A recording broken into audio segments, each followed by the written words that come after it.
Thank you, Joe. You have a bright future ahead of you. So next we have Katie Gu. Katie Gu majors in computer science, and she's going to CMU right now. Is Katie there? I majored in statistics, Oh, but statistics. yeah, statistics and machine learning. So hi, I'm Katie. I am a freshman at Carnegie Mellon, currently planning on majoring in statistics and machine learning. And I just graduated last year from Los Gatos High School. In high school, I was mainly involved in robotics. I was part of our school's FRC robotics team where throughout my 4 years, I mostly did a lot of like web design, so a lot of web development. For my last 2 years, my junior and senior year, I was communications lead. So I did a lot of web development. I taught people a lot of web development. I did also some branding. So it's like Adobe Illustrator and stuff, graphic design, as well as photography. Other than that, I also volunteered as a mentor for our middle school robotics club, where I mainly worked on some like Python programming with microbit robots, along with some really basic CAD in Onshape. Other than robotics, my other main activity was violin. So I've been playing violin since I was maybe 6 or 7 years old. And so all throughout high school and like a good chunk of my middle school as well, I was part of like youth orchestra, which is outside of school. And specifically, starting from my sophomore year, I joined California Philharmonic Youth Orchestra. My first year there, I was principal violinist, and then after that, I was second chair. And then my senior year, I was co-concertmaster of CPYO. During my summers, I did a lot of random sort of academic summer camps. I think my favorite one was the summer after ninth grade. I did Cosmos at UC Santa Cruz, and I specifically did computer networking and robotics, which unfortunately isn't a course that you can choose anymore. But back then when I did it, I found it really fun. And then other than that, during the summers, I've done like Stanford Youth Leadership Conference, which is about like hepatitis B and how to combat that, and it was really focused on like the Asian American community. And also did UPenn's like Future Leaders of the Business World, which was focused a lot on product design and how to like bring a product to market and find investors and all that. So I decided to do statistics and kind of data science because I knew I wanted to go into STEM, but I was really indecisive. I was pretty much undecided until probably around the end of my junior year. But I took AP Stats my junior year. I did find that pretty interesting. I did think that like rather than abstract mathematics, statistics is a really good application of mathematics to, use real world data and then analyze it to draw conclusions. And then after that, I did a bioinformatics internship that summer that Dr. Yoshida very kindly introduced me for. And I just thought that statistics and just data science in general has a lot of different diverse applications. And I think analytics will revolutionize many industries. And I thought that was something that I was very interested in and I really wanted to do. Currently at Carnegie Mellon, I am taking 5 classes. 2 of them are math classes. One of them is about 3D calc, which is a combination of multivariable and vector calculus. And then the other one is basically an introduction to proofs class called Concepts of Mathematics. Other than that, I'm taking a intermediate statistics and data science class, which is basically a little more advanced stuff than the stuff you'll see in like AP Stats. And it also dives into R programming and how to use R to analyze and visualize data. Other than that, I have to take first year writing as well. And I have a general education requirement that is in the decision sciences department that is called Reason, Passion, Cognition.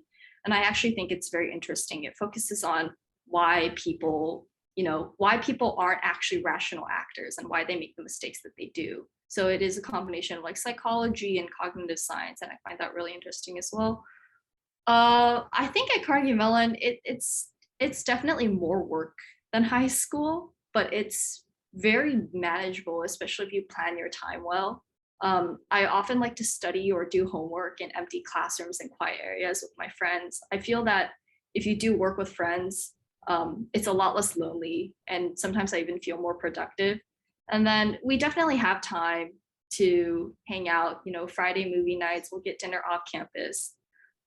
Especially because, unfortunately, unlike UCLA, CMU's food is not the best, but it's definitely all right. And I think ShareWorld as a whole was really helpful to me because I was really ignorant about the college application process. I basically I had good grades, I had okay extracurriculars, but I didn't really know what I was doing. And then Dr. Yoshida really helped me figure out hey, this is what you need to do. And she let me know about a bunch of different opportunities, kept me on schedule, um, helped me create my activities list. And I found the essay workshops specifically. I think there was an essay workshop on the UC essays during the summer. I found that really, really useful, and just helping me edit essays, even though when it was really, really last minute. I really, really appreciated that. My advice for current high school students, I think where I messed up the most was I didn't get started on my regular decision applications early. So I don't think you want to expect too much from your EA or ED or REA decisions, because if you don't get in, then and you haven't started your regular decision applications, you're writing them over winter break, which is what I did. And that was not very fun. So it's really a do as I say, not as I do kind of situation. And other than that, I think you just have to try and keep a positive attitude and don't stress too much, and just try and be happy wherever you end up. So I think what really helped me was I didn't really have a dream school, and I was just wherever I end up, I'm going to make the best out of it, and I'll make that my dream school, and I'll try to craft the ideal experience I can there. Yeah, I don't think I have much else to say. But overall, I think ShareWorld was really helpful, and I really appreciated my experience there. Is there anything your counselor, Dr. Yoshida, would like to talk about, Katie? Katie? Hi, Katie. How are you? Um, I'm doing good. how is the weather there? Surprisingly nice today, but it does get cold at other times. Okay.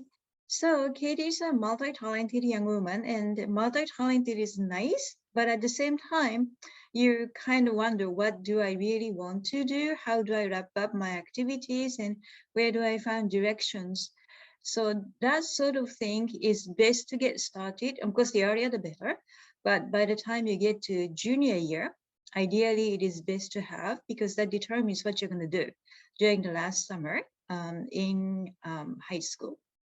And Katie had a good ideas what she wanted to do in the summer. And so she came back from the summer camp happy, and were able to integrate some of those in the essays. And so just like she said, end up in a place where you are going to feel happy, which means these days, because of the competitions, you need to expand your colleges a little bit wider and apply a little bit more. Again, takes scheduling and keeping up with the schedule. But as long as you keep up with the schedule, it should be manageable, and you should be able to enjoy your last winter break with your family before you graduate from high school. Okay, Katie, be happy there. Okay.